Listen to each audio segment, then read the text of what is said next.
Pandian store சீரியல்ல அடுத்து வர எபிசோட்ல நம்ம சக்திவேல் இருந்துட்டு மாறி எல்லாத்தையும் எடுத்து வச்சிட்டியா, அதுக்கப்புறம் அங்கே போனதுக்கப்புறமா இதை மறந்துட்டு அதை மறந்துட்டுன்னு எதுவுமே சொல்லக்கூடாது, அங்கே எவ்வளோ பேர் வருவாங்கன்னு தெரியுமா அப்படின்னு சொல்லிட்டு நம்ம சக்திவேல் வந்து சொல்லிடுறாங்க. அதுக்கு அடுத்ததா அம்மாச்சி ரெடியாகாமல் இருக்காங்க. என்னத்தா இப்படியே உட்காந்துட்ருக்க, பிறந்த நாள் எனக்கா இல்லை உங்களுக்கா அப்படின்னு சொல்லிட்டு கேட்கவும், பிறந்த நாள் எனக்கு தானே, அப்படின்னா நான் கேட்ட மாதிரி எல்லாத்தையும் செஞ்சுருக்கணும்ல, ஆனால் உங்களுக்கு பிடிச்ச மாதிரி தானே நீங்கள் பண்ணிகிட்ருக்கீங்க, அப்படின்னா நீங்கள் மட்டும் போங்க, என்ன எதுக்கு கூப்பிடுறீங்க அப்படின்னு சொல்லிட்டு அம்மாச்சி வந்து கேட்கவும், என்னாத்தா கிளம்புற நேரத்தில் பிரச்சனையை உண்டு பண்ணிகிட்ருக்கியா,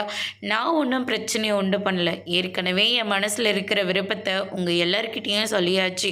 ஆனால் மேலும் மேலும் நீங்கள் தானே கேட்காம உங்கள் விருப்பப்படி பண்ணிகிட்ருக்கீங்க, நான் சொன்ன மாதிரி என் விருப்பத்தோடு பண்ணுறதா இருந்தால் நான் வரேன், இல்லாட்டி நான் வரமாட்டேன் அப்படின்ற மாதிரி வந்து சொல்லிடுறாங்க. இங்கே பாராத்தா ஊரையே கூப்பிட்டாச்சு, எல்லாரும் ஒவ்வொருத்தராக வந்துட்டாங்க, வந்தது மட்டும் இல்லாமல் நாங்கள் எல்லாருமே வந்துட்டோம், நீங்கள் எங்கே இன்னும் காணும்னு சொல்லி ஃபோன் மேலே ஃபோன் பண்ணிக்கிட்டே இருக்காங்க, இப்போ இந்த நேரத்தில் நீ எங்களை அவமானப்படுத்திடாத அப்படின்ற மாதிரி முத்துவேல் வந்து சொல்லிடுறாங்க. என் பொண்ணு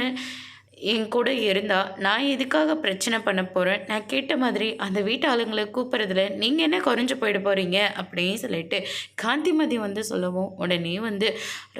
சக்திவேல் இருந்துட்டு ஏற்கனவே இப்படி விசேஷம் வச்சு தான் அந்த 2 ஓடுகாலிங்களும் கிளம்பி போனாங்க, இப்போ மறுபடியும் விசேஷன்ற பேரில் நீ எங்களோட மான மரியாதை வாங்காத அப்படின்னு சொல்லிட்டு பயங்கரமாக பிரச்சனை பண்ணுறாங்க. அதோட